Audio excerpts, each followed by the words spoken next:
సంగారెడ్డి జిల్లా ఫసల్వాడి గ్రామంలో ఏర్పాటైన ప్రసిద్ధ జ్యోతిర్వాస్తు విద్యాపీఠం ఆధ్వర్యంలో రక్తదాన శిబిరాన్ని విద్యాపీఠ వ్యవస్థాపకులు డాక్టర్ మహేశ్వర శర్మ సిద్ధాంతి నేతృత్వంలో ఘనంగా నిర్వహించారు. గత 4 సంవత్సరాల నుంచి ఏటా ఈ రక్తదాన కార్యక్రమాలను నిర్వహిస్తున్నారు. ఒకసారి రక్తదానం చేస్తే వేల యాగాలు చేస్తే వచ్చే పుణ్యం వస్తుందని మహేశ్వర శర్మ సిద్ధాంతి చెబుతున్నారు. ఇప్పటి వరకు సుమారు 960 యూనిట్ల రక్తాన్ని విద్యాపీఠం ద్వారా సేకరించి ప్రభుత్వ ఆసుపత్రికి ఇచ్చినట్లు వెల్లడించారు.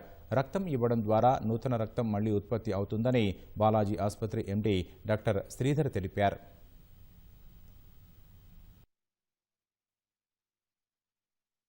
ఒక పీఠం అంటే కేవలం ఆధ్యాత్మిక కార్యక్రమాల యందే కాకుండా సామాజిక స్పృహను కూడా కలిగించాలనేటువంటి ఒక గొప్పనైనటువంటి ఉద్దేశంతో గత 4 సంవత్సరాలుగా శ్రీ జ్యోతిర్వాస్తు విద్యాపీఠంలో రక్తదాన మహోత్సవాన్ని నిర్వహణ చేస్తూ ఉంది.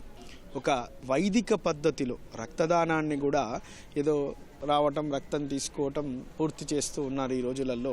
కానీ ఇది ఆధ్యాత్మిక సంస్థ కాబట్టి చక్కని సంకీర్తనల మధ్య ఈ సంకల్ప పురస్సరంగా రక్తదానాన్ని నిర్వహణ చేస్తూ ఉంది. అత్యవసర పరిస్థితులలో మనకు ఏదైనా కొనుక్కోగలుగుతాం, కానీ రక్తాన్ని మనం ఎక్కడి నుంచి కూడా మనము సేకరించలేము.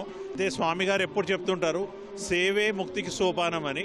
ఈ సేవ చేయడం వల్ల ముక్తి కూడా లభిస్తుందని మేము ప్రగాఢంగా నమ్మి సేవ చేయడానికి రెడీగా ఉన్నాం. బ్లడ్ డొనేషన్ చేయడం చాలా హ్యాపీగా ఉంది. ఇది నా సెకండ్ టైం. ఇప్పుడు బర్త్డే గిఫ్ట్ లాగా నేను డొనేషన్ చేస్తాను. ఇది తలసేమియా పిల్లలకి ఇవ్వడం చాలా హ్యాపీగా ఉంది. Actually it's healthy two.